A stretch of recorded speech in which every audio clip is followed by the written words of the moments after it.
नागपूर येथे हिवाळी अधिवेशन सुरू असताना राज्यात शेतकरी कर्जमाफीचा मुद्दा चर्चेत आहे. मात्र यवतमाळ जिल्ह्यात राष्ट्रीयकृत बँकांकडून शेतकऱ्यांना कर्ज वसुलीसाठी न्यायालयामार्फत नोटिसा पाठवण्यात आल्याने तीव्र संताप व्यक्त केला जात आहे. यवतमाळ जिल्ह्यात गेल्या 25 वर्षात 6513 शेतकऱ्यांनी आपली जीवनलीला संपवल्या असून त्यापैकी केवळ 2618 प्रकरणे मदतीसाठी पात्र ठरली आहेत, तर 3714 प्रकरणे अपात्र ठरली आहेत. चालू वर्षात जानेवारी ते डिसेंबर दरम्यान 340 शेतकऱ्यांनी जीवनलीला संपविल्या गेल्या आहेत. अतिवृष्टी व नापिकीमुळे शेती खरडून गेली आहे. सोयाबीन व कापसाला अपेक्षित दर मिळाले नाही. लागवडीचा खर्चही न निघाल्याने शेतकरी गंभीर आर्थिक संकटात सापडला आहे. राज्य सरकारने 30 जून 2026 पर्यंत कर्जमाफीचे आश्वासन दिले असले तरी प्रत्यक्षात शेतकरी कागदपत्राच्या मागे धावतो आहे. दरम्यान महागाव तालुक्यातील शेतकऱ्यांना सेंट्रल बँकेकडून कर्ज वसुलीच्या नोटिसा पाठवण्यात आल्याचा आरोप आहे. दरम्यान महागाव तालुक्यातील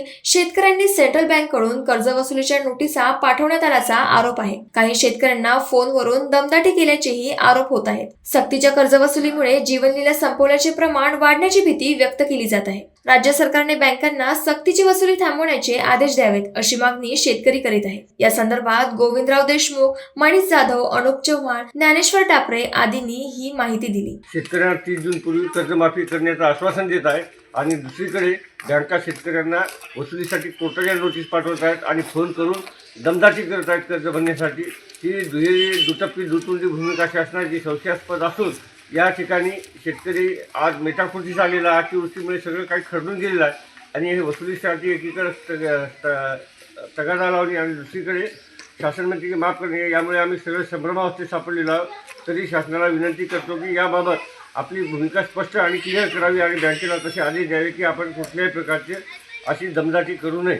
शेतकऱ्यांच्या सातबाऱ्यावर झालेला कर्जाचा बोजा हा शासन धोरणाचा पाप असून शेतमालाला नसलेले हमीभाव आणि सातत्याने नापिकी कर्जबाजारीपणा आणि नैसर्गिक आपत्तीमध्ये दुष्काळाच्या दृष्टचक्रात सापडलेल्या यवतमाळ जिल्ह्यात शासन निर्देश असताना 1 वर्षापर्यंत कुठल्याही बँकांना शेतकऱ्यांकडे पठाणी वसुलीसाठी तकादा लावता येणार नाही अशा पद्धतीचे शासन निर्देश असताना चंद्रशेखर बावनकुळे असतील, एकनाथराव शिंदे साहेबांनी जाहीररित्या माध्यमांसमोर हे निर्देश राष्ट्रीयकृत बँकांना दिले, तरी पण यवतमाळ जिल्ह्यातील सेंट्रल बँक महागाव तालुक्यामध्ये शेतकऱ्यांना कोर्टाकडनं नोटीस पाठवून कर्ज वसुलीसाठी तकादा लावत आहे.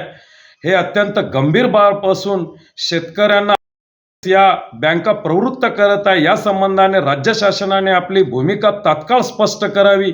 एकीकडे शासन हा कर्जमुक्त करण्याची वल्गना करतोय 30 जून 2026 पर्यंत व दुसरीकडे शेतकऱ्यांना अशा पद्धतीने बँका या वसुलीसाठी तकादा लावत आहे. याचा मी जाहीर निषेध करतो. शासनाने यामध्ये तात्काळ हस्तक्षेप करावा अशी मागणी मी स्वाभिमानी शेतकरी संघटनेच्या माध्यमातून करतो.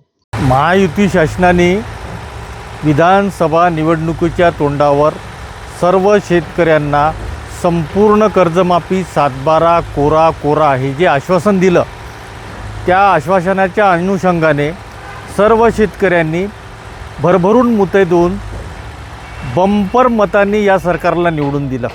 शेतकऱ्यांच्या आशा कर्जमाफीमुळे पल्लवित झाल्या होत्या, पण एकीकडे कर्जमाफीची घोषणा करायची, दुसरीकडे बँकेमार्फत कोर्टातून शेतकऱ्यांना नोटीस द्यायचा. हा कोणता शेतकऱ्यांना न्याय आहे? ज्या बँकेच्या मॅनेजरनी कोर्टामार्फत शेतकऱ्यांना नोटीस पाहून सक्तीची वसुली चालू केलेली आहे, त्या मॅनेजरला या शासनाने तात्काळ निलंबित करावे आणि ही जी फसवी कर्जमाफी आहे या अनुषंगाने विधानसभेत एकदा रोखठोक घोषणा करावी, नाहीतर शेतकऱ्यांना नुसतं चॉकलेट देण्याचा कार्यक्रम चालू आहे असं आम्ही शेतकरी समजू. नाही, सध्या आपल्याकडे जे NPAमध्ये जे आहे थकीत कर्जदार जे आहे 71,762 जवळपास शेतकरी जे आपले थकीत आहे सध्या जिल्ह्यामध्ये. जवळपास 4,19,000च्या जवळपास शेतकऱ्यांना हे झालेलं होतं.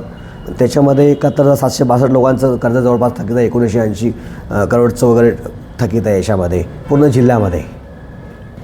नाही, नोटीस हे सूचनापत्र असते, एक प्रकारचं नोटीस नसते, ही सूचनापत्र असते की आपलं खाते आपल्या बँकेमध्ये थकीत आहे, तर आपण बँकेला भेट देऊन आपली कर्ज परतफेड करा किंवा रिन्यू वगैरे करा.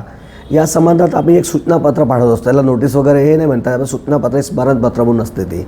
तर त्याचा असं काही दुरुपयोग व्हायचा असं काही हे नसतं. ते एक सूचना असते की त्यांना एक रिमाइंडर असते की तुमचं कर्ज थकीत आहे अशा प्रकारचं. जवळपास 1924 जवळपास आपल्या इथं 2453चा टोटल ॲग्रिकल्चरमध्ये आपल्याला थकीत आपल्या जिल्ह्यामध्ये थकीत आहे. नाही सर, हे प्रकार असं लोक अदालत जे आहे शासनातर्फे लोक अदालत ठेवण्यात जाते. प्रत्येक क्वार्टरला महिन्याच्या एका म्हणजे त्रैमासिक एक लोक अदालत असते. ती बँकांना ही सूचना असते की आपण आपले काही थकीत वगैरे कर्जदार असलात तर त्यांना आपण काय ते इथे बोलून संगनमताने काही जर तडजोड होत असली तर त्याकरिता आपला कोर्ट जे आम्हाला मागवतात असतात ॲप्लिकेशन नावे वगैरे, तर आम्ही त्यांना आमची नावे देतो त्यांना की जेणेकरून ते लोक आपल्यापर्यंत येईल. आणि संगनमताने हे होत असते. याच्यामध्ये काही कुणाची काही बळजबरी नसते. ही एक संगनमत असते बँकेचं आणि कर्जदाराचे संगनमत. जर तुम्हाला ही सूचना मान्य असली, ही जे तडजोड मान्य असली तर तुम्ही करू शकता. याकरिता कोर्ट जे आहे त्यांना ते समन्स पाठवत असते की तुम्ही या जर तुम्हाला पटत असेल तर तुम्ही त्याची तडजोड करू शकता इथे येऊन. नाही, हा तगादा बनवून नाही आहे, हा रिकव्हरीचा तगादा बनवून नाही आहे. हा एक स्मरणपत्र म्हणून असते फक्त. आणि याच्यावर कदाचित काही बळजबरी नसते. आपण कुणाकडून जास्त सक्तीने वसुली करायचं असं काही आमचं बँकांचं पण धोरण नसते. ही एक लागू केलेली योजना आहे लोक अदालत, म्हणजे ज्याच्यामध्ये संगनमताने तडजोड कोण करायची फक्त हीच योजना असते. त्याकरिता जे कोर्टाने दिलेल्या सूचना असतात त्या आम्हाला पाळाव्या लागतात. त्यानुसार आम्ही काही जे आमचे खूपच थकीत कर्जदार असतात त्यांचे आम्ही नावाची यादी देत असतो. त्याप्रमाणे नोटीस पाठवतात. बँकांचं यांच्यामध्ये असं काही नसतं.